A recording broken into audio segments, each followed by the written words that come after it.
हरे कृष्णा। सभी भक्तों का स्वागत है की क्लास में। पहले हम मंगलाचरण करते हैं। ओम अज्ञानतिमिरान्धस्य ज्ञानञ्जनशलाकया चक्षुरुन्मीलितं येन तस्मै श्रीगुरुवे नमः।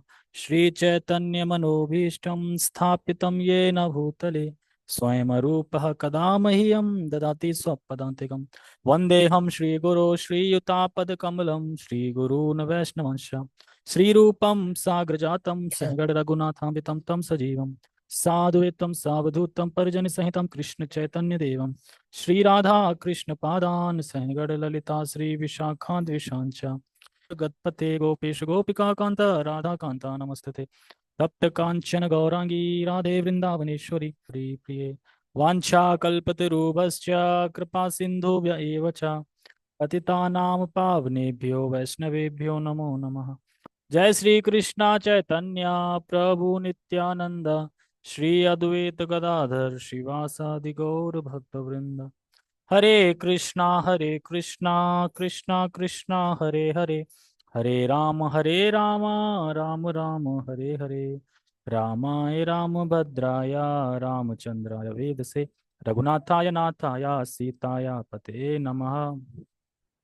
नमो विष्णुपादाय कृष्णपृष्ठाय भूतले श्रीमते भक्तिवेदांत स्वामिनि इति नामिने।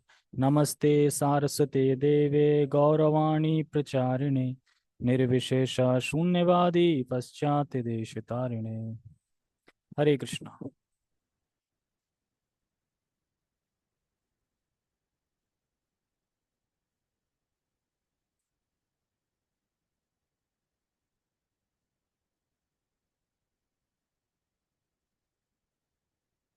हम वैष्णव सदाचार पढ़ेंगे क्योंकि इसकी बहुत जरूरत है। और ये हर 2 साल में एक बार कोर्स करना चाहिए वैष्णव सदाचार का। तो अगर वैष्णव सदाचार ही नहीं होगा, वैष्णव आचरण ही नहीं होगा, तो फिर क्या सीखेंगे? क्या?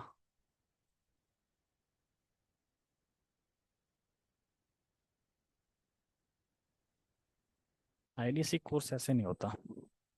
पहले वैष्णव एटिकेट सीखेंगे फिर आईडीसी कोर्स होगा। मेरा फोन किस कौन है? अब इसे काट दो।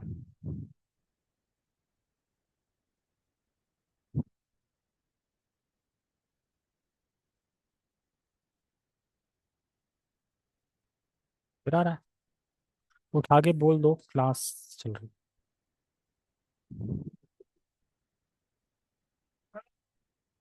हेलो। कौन है? 9:30।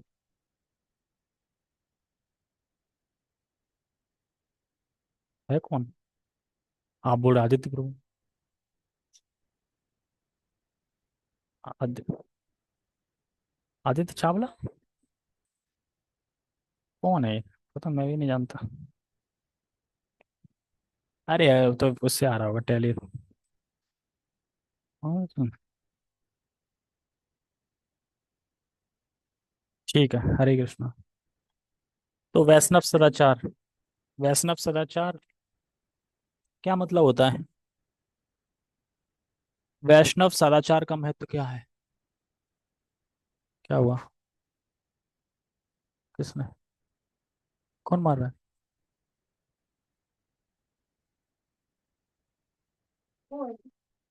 कोई दयाशंकर है? क्या दयाशंकर का पीट रहा है?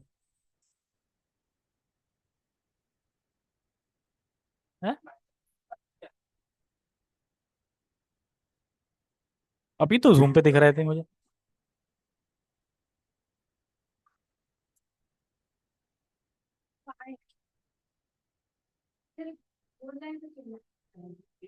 तो उससे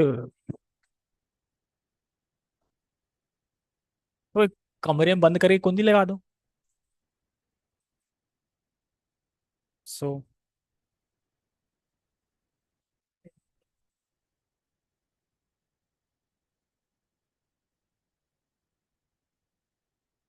मत खिलाओ ना सही से। जब वो लगेगा उसे मिल नहीं रहा है तो फिर अपने आप लाइन पे आ जाएंगे। अरे हम ये थोड़ी कह रहे हैं कि खिलाओ मत, ऐसे मतलब ज्यादा लाड प्यार मत, ज्यादा लाड मत दिखाओ। तो है ना। ठीक है, हम वैष्णव सदाचार पढ़ रहे हैं, फिर कुछ और ही क्लास हो जाएगी। बताओ। मन यहाँ है कि वहां है, अभी बताओ पहले।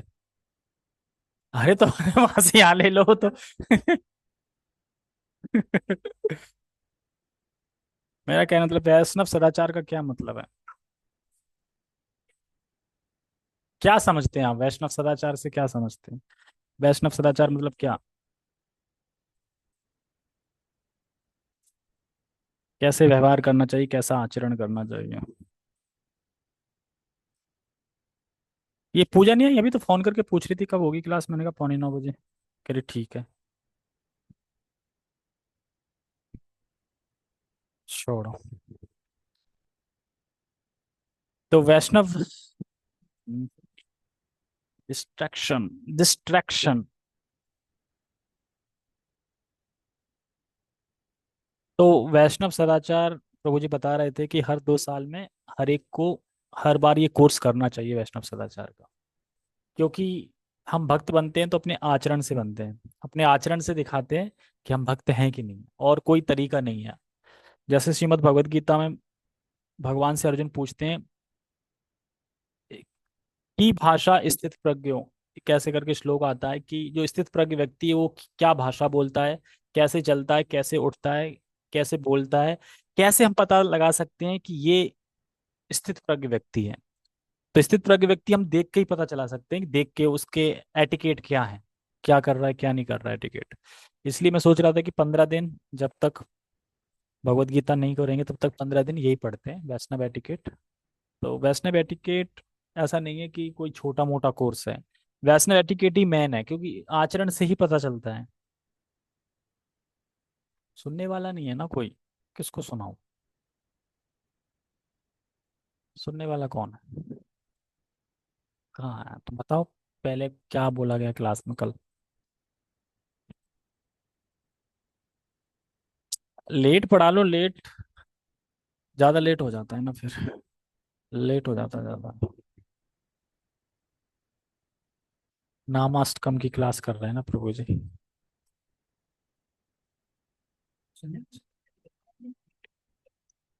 कोई सुनने वाला होगा तभी तो सुनाएंगे। वो बात तो ठीक है, लेकिन मैंने उस वजह से गीता बंद नहीं करी है, उस वजह से गीता बंद नहीं करी है। मैंने गीता उस वजह से बंद करी है कि अभी हैंड राइटिंग नहीं कर सकते। नोट्स ही नहीं बनाएंगे तो पढ़ाऊंगा क्या? पागल नहीं बना रहा हूँ, वो बात भी ठीक है। देखो मैंने तो सीधा पता है कि चलते फिरते मैं तो नामाष्टकम सुन नहीं सकता सही से, मैं तो जब पूरा हो जाएगा कोर्स उसके बाद आराम से यूट्यूब पे डाउनलोड करके फिर ढंग से सुनूंगा, और वो भी नोट्स बना के पढ़ा भी दूंगा दोबारा वैसे ही। ठीक है हाँ। तो इसीलिए मैं तो अभी भगवत गीता फोकस दे रहा हूँ, इसलिए तो मैं ज्यादा कुछ सुनता नहीं हूँ कि कितना सुनूंगा। क्या बता दिया करो। तो वो तो यूट्यूब पे आएगा ही आएगा ना, यूट्यूब पे भी आएगा, टेलीग्राम पे आएगा, वो तो बाद में आप डाउनलोड करके सुन सकते हो, जो थोड़े कि अभी अब आप सुना ही नहीं, दोबारा सुन ही नहीं सकते। मैं मना कहाँ कर रहा हूँ, सुनो ना, मैं तो यही बोल दिया, तुमने बोला 8:45, तो मैंने 8:45 से क्लास कर लेंगे, अगर आपको 8:45 करना है तो 9:45 से क्लास कर लेंगे, उसमें कोई वो नहीं है। वो एक ही बात है।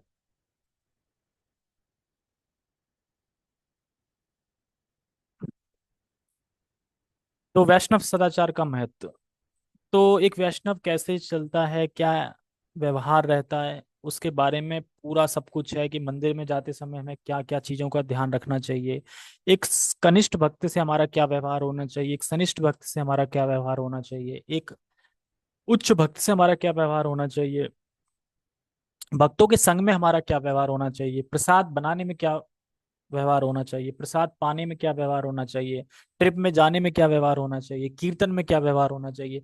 ये सारा कुछ आता है वैष्णव एटिकेट में, यानी वैष्णव सदाचार में।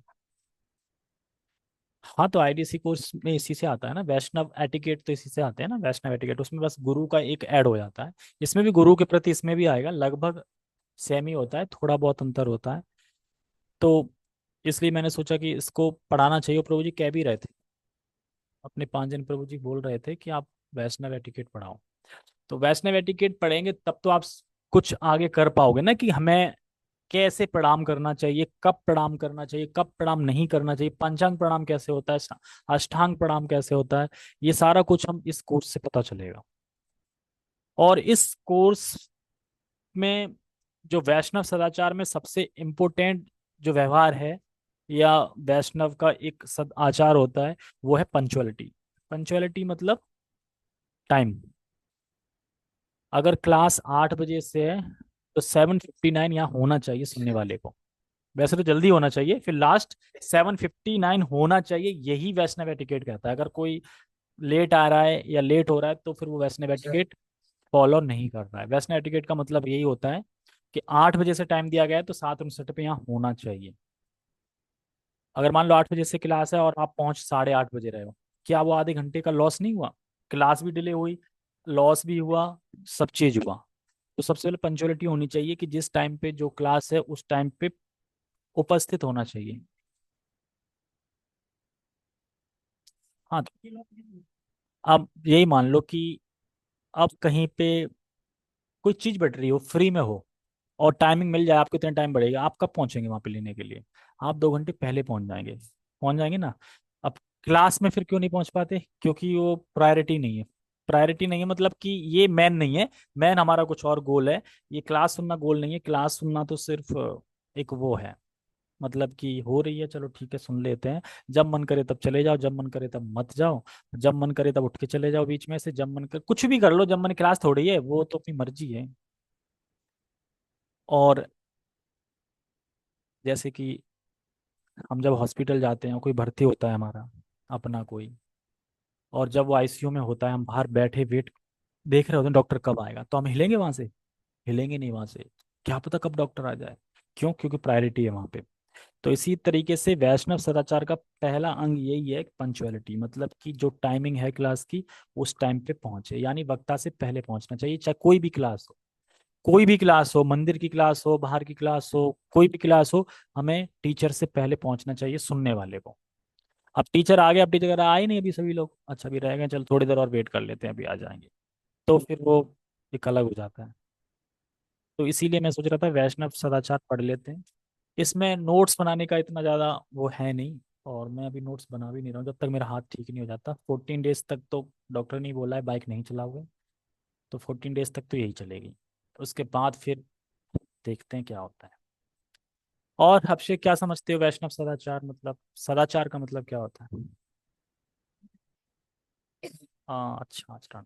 और मुझे एक समझ में आ रहा है, वैष्णव सदाचार का मतलब सदा, सदा मतलब हमेशा, हमेशा आचरण करना है, चाहे अच्छी परिस्थिति हो चाहे बेकार परिस्थिति हो, लेकिन हमें वैष्णव आचरण हमेशा करना चाहिए। इसका एक उदाहरण दे रहे थे गुरु महाराज का, कि फर्स्ट कोरोना जब आया था तो एक सीनियर प्रभु जी थे जिन्होंने अपना शरीर त्याग दिया था, छोड़ दिया था।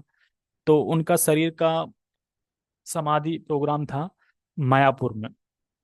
और गुरु महाराज कहाँ कहाँ थे? दिल्ली इस्कॉन। तो उनका लाइव टेलीकास्ट हो रहा था मायापुर से। और मायापुर से जब उनके शरीर को लाया जाता है, और लाइव दिखा रहे, जैसे शरीर को लाया जाता है और शरीर जैसे ही वो देखते हैं, तुरंत गुरु महाराज सोफे से खड़े होते हैं और दंडवत प्रणाम करते हैं उनको। जबकि गुरु महाराज का स्वास्थ्य खराब था, और कितना तकलीफ होती होगी सोफे से खड़े होकर प्रणाम करना, और फिर बैठ गए सोफे पे। थोड़ी देर बाद व्हील चेयर पे हिज होलीनेस जयपताका स्वामी महाराज भी आ गए, और उनको देख के फिर सोफे से उठे और फिर दंडवत प्रणाम किया। और ये सब कहाँ चल रहा था? टीवी पे। अब आप सोच सकते हैं, टीवी पे, मान लो कि सामने हो चलो तो करेंगे ही, लेकिन टीवी पे हो, आप देख रहे हो, और अकेले भी हो, तो करो या ना करो, कौन देख रहा है? लेकिन ये एक स्थित प्रज्ञ के लक्षण है, इसको देख के हम समझ सकते हैं कि स्थित प्रज्ञ व्यक्ति है। ठीक है ना? तो इस तरीके से हम वैष्णव सदाचार अगर पढ़ के और समा लेंगे अंदर, तो कभी भी कोई सीनियर भक्त आपको देखेंगे तो वो यही कहेंगे कि इनका जो भी टीचर है, जो भी काउंसिल कर रहा है, वो बड़ा अच्छे से कर रहा है, प्रॉपरली वे पे, कितना बढ़िया मतलब आचरण है इनका। जैसे मान लो हम इस्कॉन में हैं, अब इस्कॉन में कोई नया आता है तो क्या हम उसे वैष्णव एटिकेट पढ़ाते हैं? आते ही पढ़ाने लगते हैं? नहीं, उसे तो कुछ नहीं पता। तो वो कैसे सीखेगा? वो आपके आचरण सीखेगा कि आप क्या कर रहे हो, वो आपको फॉलो ही तो करेगा। आप भले ही टेढ़ा प्रणाम कर रहे हो तो वो भी टेढ़ा ही करेगा, आपके संग आया है तो, है ना? आप जैसे जैसे करोगे पीछे पीछे वो भी करेगा वैसे ही। तो आपके ऊपर है कि नया व्यक्ति आएगा वो शुरू से ही सही से करे या शुरू से गलत से करे। लेकिन आप सही से करोगे तो वो भी सही से करेगा। तो ये चीज है एक। तो इसीलिए मैंने सोचा वैष्णव एटिकेट ठीक रहेगा करना। तो फिर मैं वैष्णव एटिकेट कर रहा हूँ। इससे हमें ये भी समझ में आया कि हमें मंदिर में जाना चाहिए तो कैसे जाना चाहिए, मंदिर में क्या चीजें नहीं करनी चाहिए, वैष्णवों को देख के क्या करना चाहिए, वैष्णवों अल्टर खुला है तब क्या करना चाहिए, अल्टर अगर बंद है तब क्या करना चाहिए, कैसे खाना खाना चाहिए, कैसे क्या करना, एवरीथिंग इज सारी जो एक वैष्णव के जो भी आचरण होते हैं, जो भी क्रियाएं होती हैं, वो सारा कुछ इसमें आ जाएगा समझ में। तो वैष्णव सदाचार का महत्व तो सब क्लियर है। वैष्णव सदाचार का महत्व क्या है, या सत्य आचरण भी बोल सकते हैं, जो हमेशा सत्य का आचरण करे, वो भी वैष्णव सदाचार होता है। वैष्णव मतलब जो भक्त हैं कृष्ण के, और सदाचार मतलब जो सदाचार, या बोल सकते हैं जैसे शिल प्रभुपाद जी बोलते हैं कि सादा जीवन उच्च विचार। क्या समझते हैं इससे, सादा जीवन उच्च विचारों से आप क्या समझते हैं, एक मिनट जूम वाले से पूछते हैं। पहले अपना स्पीकर चेक करता हूँ। हाँ रेखा माता जी जरा बोल के बताना, ये देखता हूँ आपकी आवाज आती है कि नहीं आती।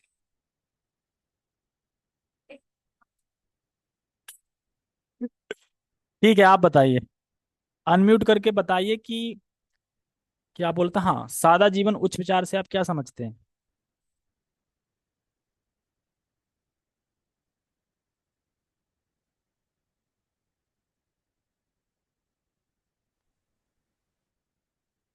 बोलेंगे या बिना बिना बोले आप बोल देंगे, बोलिए ना अनम्यूट करके। अरे जिनको अनम्यूट कर रहा हूँ उन पे जा ही रही होगी रिक्वेस्ट। आप बोलिए।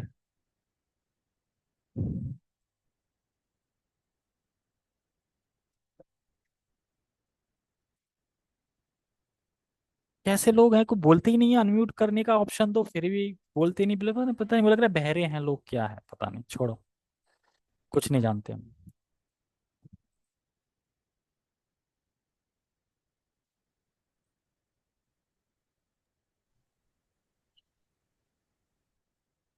ठीक है कोई नहीं, मैं ही बता देता हूँ, कोई नहीं बताऊँ। तो मैं क्या बोल रहा था, हाँ।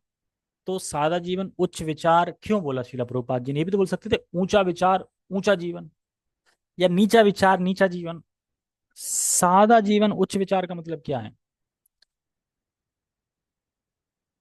इंग्लिश में क्या बोलते हैं सादा जीवन उच्च विचार को, सिंपल लाइफ। हाँ सिंपल लिविंग हाई थिंकिंग। तो अनम्यूट नहीं हो रहा है, ऐसा कैसे हो सकता है अनम्यूट नहीं हो रहा है, जब मैं करने को देता हूँ अनम्यूट तब करना होता है। कोई नहीं, मैं ऑप्शन अब छोड़ा ऑप्शन। ठीक है, मैं कहाँ पे था, कहाँ पे था मैं। हाँ, अगर सादा जीवन उच्च विचार हम रखेंगे तो ये जीवन हमें भक्ति के लिए अनुकूल रहेगा। अगर हम हाई थिंकिंग रखेंगे ना ज्यादा, और ये भी करना है वो भी करना है, तो प्रतिकूल वातावरण रहेगा भक्ति के लिए। लेकिन सादा जीवन रहेगा तो सादा जीवन में क्या है कि बस खा लिया पी लिया, अब बस आराम से भजन करना है भगवान का, कोई टेंशन नहीं, कोई कमाना नहीं, कोई ज्यादा नहीं, कोई ओवर टाइम नहीं, कोई कुछ नहीं, बस सादा जीवन एकदम, चाल चावल चपाती बढ़िया दो सब्जी खाई और भगवान का भजन किया। तो इस वजह से सादा जीवन उच्च विचार शिला प्रभुपाद जी बोलते थे। ठीक है तो हम स्टार्ट करते हैं, नहीं तो लेट हो जाएगा। तो इसमें भाग एक है पहले, आप सबको दिख रहा होगा, वैष्णव सदाचार का महत्व। मैं पढ़ता हूं, अगर कोई अनम्यूट करके सही से अच्छी आवाज में पढ़ता तो मैं किसी और से भी पढ़वाता। वैष्णव सदाचार संबंधित यह पुस्तिका भक्ति रसामृत सिंधु, उपदेशामृत और शील प्रभुपाद द्वारा लिखित अन्य पुस्तकों, उनके पत्रों, उनके संभाषणों से संकलित की गई है। यानी ये जो वैष्णव एटिकेट बुक है, ये वैष्णव सदाचार बुक है, इसको भक्तों ने बनाया है, मतलब कहीं से ये लेके, कहीं भक्ति रसामृत सिंधु से, उपदेशामृत से, शील प्रभुपाद जी के बुक से, वहां से लेके इसको एक वैष्णव फॉर्म में बनाया है कि एक वैष्णव का आचरण कैसा होना चाहिए। तो कंप्लीटली इसमें जब बना था तो अपडेट होता रहा था, लेकिन फाइनली अब जो कॉपी है वो हमारे सामने है। भगवान श्री चैतन्य महाप्रभु वैष्णव सदाचार संबंधी उपदेश देते हुए शील सनातन गोस्वामी से कहते हैं, यद्यपि यो तुम्ही हो जगत पावाना, तोम स्पर्शे पवित्र होए देवी मुनि गण। तथापि भक्त स्वभाव मर्यादा रक्षण, मर्यादा पालन होए साधुर भूषण। तो इसमें कह रहे हैं, अनुवाद में पढ़ते हैं। हे सनातन, यद्यपि तुम संपूर्ण ब्रह्मांड का उद्धार कर सकते हो और देवता गण भी तुम्हारे स्पर्श से शुद्ध हो जाते हैं, फिर भी वैष्णव आचार का पालन एवं उनका रक्षण करना यह भक्त का एक गुण है। वैष्णव आचार का पालन करना यह भक्त का सच्चा आभूषण है। मर्यादा उल्लंघने लोके करे उपहास, एह लोक पर लोक दोई होई ना। समझे? अगर कोई मर्यादा का उल्लंघन करता है तो वह उपहास का कारण बनेगा, और इस लोक में भी और परलोक में भी, दोनों लोक में उसका नाश होगा। सबसे पहले तो ये बता दो, सनातन गोस्वामी कौन है? यहाँ तो सब जानते होंगे सनातन गोस्वामी कौन है। अपनी मुंडी हिला के बताना जूम वाले। सनातन गोस्वामी को जानते हैं? सनातन गोस्वामी कौन है? नहीं जानते? ठीक है। और सबसे मेरी रिक्वेस्ट है, अगर 8:45 टाइम दे रहा हूँ तो 8:45 पे, 8:44 पे आ जाओ। कोई 8:55 पे आता है, कोई 8:50 पे आता है, कोई 9 पे आता है, कोई कब आता है, कोई आता ही नहीं। ऐसे मत करो। अगर 8:45 भी नहीं आ पा रहे तो 9 बजे से क्लास कर देता हूँ, मुझे कोई दिक्कत नहीं है, 9 से 9:30, है ना? लेकिन आओ टाइम से। सनातन गोस्वामी और रूप गोस्वामी, ये श्री चैतन्य महाप्रभु के शिष्यों में वरिष्ठ शिष्य है, मतलब प्रथम शिष्य मान लो। और हालांकि ये ब्राह्मण थे, लेकिन एक नवाब हुसैन था जिसके वहां ये उसने जबरदस्ती अपनी नौकरी पे रखवा लिया था, और एक को प्रधानमंत्री बना दिया था सनातन गोस्वामी को, और रूप गोस्वामी को वित्त मंत्री, मतलब दोनों ही में बनाया था वित्त मंत्री। लेकिन ये दोनों ब्राह्मण थे और शुरू से चैतन्य महाप्रभु के प्रति आकर्षण था इनका। डाटा ऑफ कर दो ना। है? पीछे की कहानी है, लेकिन पीछे की कहानी भी नहीं बता रहे, पीछे कहानी बहुत है। तो ये जब श्री चैतन्य महाप्रभु से मिले थे, तो मिलने आ रहे थे चैतन्य महाप्रभु से जगन्नाथपुरी से, और या जगन्नाथपुरी जा रहे थे। तो रास्ते में, क्योंकि इन्होंने कुछ खाया पिया नहीं था, कुछ नहीं था, तो इनके शरीर में एक अलग ही एक बीमारी हो गई थी, जिससे फोड़ी फुंसी होते हैं ना, वो सब पड़ गया था इसमें सनातन गोस्वामी के। तो वो ये कह रहे थे, ये मेरा शरीर तो अब बहुत मतलब बेकार है, मतलब अछूता जैसा लग रहा है। और चैतन्य महाप्रभु क्या करते थे, आलिंगन कर लेते थे इनका, इसी फोड़ों के शरीर में ही, तो उन्हें बड़ा बुरा लगता था। तो वो कह रहे थे कि मैं जगन्नाथपुरी जा रहा हूँ और मैं अब किसी काम का नहीं हूँ, जगन्नाथपुरी की रथ यात्रा निकलने वाली है, मैं उस रथ के नीचे आके ना मर जाऊंगा, ये सोच रहे थे। तो चैतन्य महाप्रभु तो स्वयं भगवान है, तो समझ गए क्या सोच रहे हैं। तो उसके बाद चैतन्य महाप्रभु, ये जो रहते थे हरिदास ठाकुर के पास रहते थे, जगह का नाम याद नहीं है, और टोटा गोपीनाथ आते थे चैतन्य महाप्रभु, और वहाँ पे प्रसाद वगैरह, वहाँ मंदिर था, तो वहाँ पे आते थे। तो एक बार सनातन गोस्वामी को बुलाया वहाँ पे। किसने? चैतन्य महाप्रभु ने, कि आप 2 बजे आना, और भोजन का प्रोग्राम है और कुछ बात भी करनी है। तो दो रास्ते थे जहां पे सनातन गोस्वामी रहते थे, वहां से एक तो था 5 मिनट का रास्ता, घूम के तुरंत चले जाओ। एक श्रीरंग का मतलब मंदिर पड़ता था, उस मंदिर के होते हुए पहुंच जाएंगे टोटा गोपीनाथ। और एक था समुद्र के किनारे किनारे बड़ा घूम के रास्ता, बहुत दूरी तक। तो श्री सनातन गोस्वामी कौन से रास्ता चुना उन्होंने, जो घूम के था दूर दूर तक। और समुद्र किनारे क्या रेत होता है, और गर्मी का टाइम था, और चल दिए नंगे पांव। अब सोचो कि रेत पे नंगे पांव चलेंगे तो क्या होगा, जलेंगे पैर, फलक पड़ गए पैर के वो, लेकिन उन्हें कोई शुद्ध खबर नहीं थी। और 2 बजे बुलाया, पहुंचे 4 बजे। अब ऐसा नहीं आप भी यही करने लगो, 8 बजे क्लास आए तो 8:30 बजे आओगे। तो तो चेतन बाबू कहते हैं, आप इतना लेट कैसे हो गए, आपकी बताइए आप कौन से रास्ते आए थे? तो कह रहे वो समुद्र वाले रास्ते से। चैतन्य महाप्रभु कहते आप समुद्र वाले रास्ते से क्यों आए? कह रहे कि क्योंकि मेरा शरीर, जो ये बीमारी है, और अगर मैं आता उस रास्ते, तो उस रास्ते में जो शॉर्टकट रास्ता है, जल्दी रास्ता है, उसमें क्या है कि मंदिर के जो पंडा होते हैं ना, वो पुजारी निकलते रहते हैं, अगर वो गलती से मुझे छू लेते तो वो अशुद्ध हो जाते मेरे कारण। इसलिए मैं इधर से दूर से आया। तो कह रहे आप एक बात बताओ, इतनी गर्मी में आए हो, आपको मतलब आपके पैर नहीं जले? तो वो कहते हैं कि मैं आपके नाम में इतना डूबा था कि मुझे पता ही नहीं चला कब पैर जले या ना जले, देखते हैं तो उसमें फलक ही फलक थे। तो फिर ये बात कहते हैं जो इसमें कह रहे हैं, इसमें कह रहे हैं कि यद्यपि तुम्हें होत जगत पावन, हे सनातन गोस्वामी, आपको अगर कोई देख ले तो वो पावन हो जाएगा, आपसे जगत पावन होगा, आपसे कोई अशुद्ध नहीं होगा। तमो स्पर्शे पवित्र होय देव मुनि गणे, आपसे तो स्पर्श करके देव मुनि गण पवित्र हो जाएंगे। तो ये स्वभाव होता है एक भक्त का। वो अपने आप को कितना नीच मान रहे थे कि घूम के आए, हम जा सकते हैं इतना घूम के।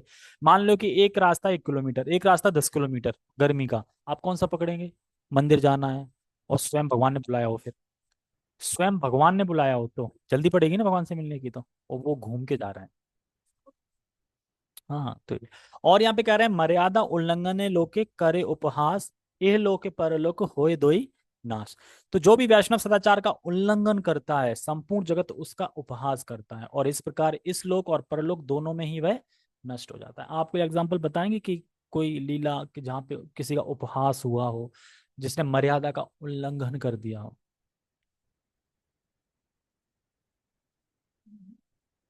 हम्म। कौन से ऋषि? दुर्वासा? ब्रह्मा जी? कौन? अच्छा हाँ। तो अरे उन पे हंस रहे थे, लेकिन उन्होंने उल्लंघन थोड़ी किया था किसी चीज का, उल्लंघन मर्यादा का उल्लंघन। वो तो टेढ़े थे ही, तो टेढ़े चलेंगे ही ना, उन्होंने कौन सा उल्लंघन कर दिया मर्यादा का? वो तो देख के वो तो बेवकूफ थे जो हंस रहे थे।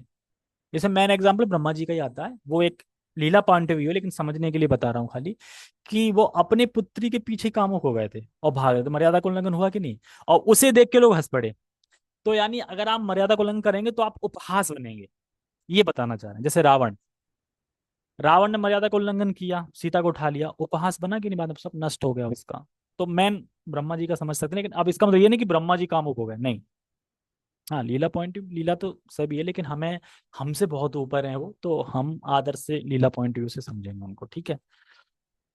ओके।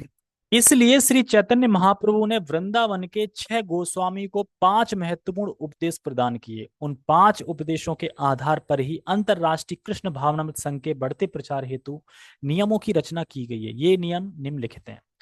तो जब ये 6 गोस्वामी थे और चैतन्य महाप्रभु ने बोला कि जाओ वृंदावन, क्या करें वृंदावन, तो ये 6 उन्होंने उनको इंस्ट्रक्शन दी है चैतन्य महाप्रभु ने अपने, उनको जो उनके शिष्य थे उनको। तो क्या क्या 6 हम पढ़ते हैं। सभी शास्त्रों का सूक्ष्म रूप से अध्ययन करना एवं यह प्रतिपादित करना कि सभी शास्त्रों का मूल सार क्या है, भक्ति। भगवान श्री कृष्ण की वृंदावन लीला स्थलियों को खोजना तथा वृंदावन धाम का इस रूप में निर्माण करना जिससे संपूर्ण विश्व के लोग वहां आकर शरण लें एवं प्रोत्साहित हो। याद रखो, अभी हम वृंदावन जाते हैं तो गीजर भी लगा मिल जाता है ना, होटल मिल जाते हैं, पंखा कूलर एसी सब मिल जाता है। लेकिन जब श्री सनातन गोस्वामी आदि गए थे तब क्या था? कुछ कुछ नहीं था, घना वन था, ना कोई वहां बिल्डिंग थी, ना कोई कमरा था, कुछ नहीं था, घना वन था। रहते कहाँ थे? एक पेड़ के नीचे वो घर था, दूसरा घर कहाँ था, फिर दूसरे पेड़ के नीचे। ऐसे रहते थे, क्यों? अटैच ना हो जाए कि ये मेरा एरिया है। अगर आप ज्यादा दिन कहीं रहोगे तो ऐसा लगता था हमारा एरिया है, मेरा। इसलिए अलग अलग रहते थे, इतना डिटैच थे, डिटैच थे ये। भगवान श्री कृष्ण के सुंदर मंदिर का निर्माण करना और अर्च विग्रहों की स्थापना करके योग अर्चना पद्धति के विषय में संपूर्ण देश का मार्गदर्शन करना। तो जितने भी हम मंदिर देखते हैं, राधा दामोदर, राधा रमन, गोविंद देव, ये सब ढूंढे थे मंदिर, है ना, सब चीजें ढूंढी गई थी। चौथा है अपने स्वयं के आचरण से सिखाना कि वैष्णव कैसा हो। अभी मैंने बताया स्वयं के आचरण से, तो सबसे पहले यही है कि स्वयं के आचरण से दिखाना, तथा वैष्णवों के शिष्टाचार के उदाहरण को प्रस्तुत करना। श्री चैतन्य महाप्रभु के अनुसार यह अत्यंत महत्वपूर्ण सिद्धांत है। केवल शास्त्रों में निपुण होना इतना महत्वपूर्ण नहीं है जितना कि वरिष्ठ भक्त, कनिष्ठ भक्त, भगवान और बद्ध जीवों के साथ योग व्यवहार की जानकारी होना। क्या कह रहे हैं इसमें, सुन लो ध्यान से। शास्त्रों में निपुण होना यह महत्वपूर्ण नहीं है कि सारे शास्त्र आते हैं, सब आते हैं, जितना कि वरिष्ठ भक्त, कनिष्ठ भक्त, भगवान और बद्ध जीवों के साथ कैसा व्यवहार किया जाए, यानी भक्त समाज में कैसा व्यवहार करना है, और जो भक्त नहीं है उनके संग भी कैसा व्यवहार करना है, ये सिखाता है वैष्णव सदाचार। ये बुक, अगर इस बुक को पूरा पढ़ लेंगे तो पूरा क्लियर हो जाएगा कि हमें व्यवहार कैसे करना चाहिए। कोई भक्त मंदिर में कुछ गलत कर रहा है तो हमें किस तरह से देखना चाहिए, और भक्तों के हमें दोष नहीं देखने चाहिए, हमें गुण देखने चाहिए। ये सारी चीजें पता चलेंगी आपको इस वैष्णव एटिकेट में। ठीक है। पांचवा क्या है? अपनी रचनाओं एवं उदाहरण से यह दिखाना कि एक वैरागी का जीवन कैसा होना चाहिए। तो अभी हमने मोटा मोटा क्या सीखा कि वैष्णव सदाचार क्या है, हमें कैसा आचरण करना चाहिए, और चैतन्य महाप्रभु ने अपने जो शिष्यों को भेजा था श्रील सनातन गोस्वामी, तो उनको क्या इंस्ट्रक्शन दी थी, ये सब। अब मुझे तो नहीं लग रहा कि अभी करना ठीक है, 9:17 हो चुके हैं ऑलरेडी। हाँ, तो हम याद रखना कृष्ण भावना का सार वैष्णव आचरण, यहाँ से हम पढ़ेंगे तो इसमें सारी चीजें एक एक हेडलाइन आएगा, इसमें सब कुछ आएगा बिल्कुल। और हम प्रैक्टिकल भी करेंगे, अभिषेक हमारे प्रैक्टिकल पांचांग प्रणाम करके दिखाएंगे, अष्टांग प्रणाम करके दिखाएंगे, जैसे जैसे इसमें आएगा तो आप दिखाना कि कैसे अष्टांग प्रणाम होता है। नहीं आता तो सीख लेना, ठीक है। और बाकी मुझे सबसे रिक्वेस्ट है कि कृपया समय से आए, 8:45 मतलब 8:45। किनकी?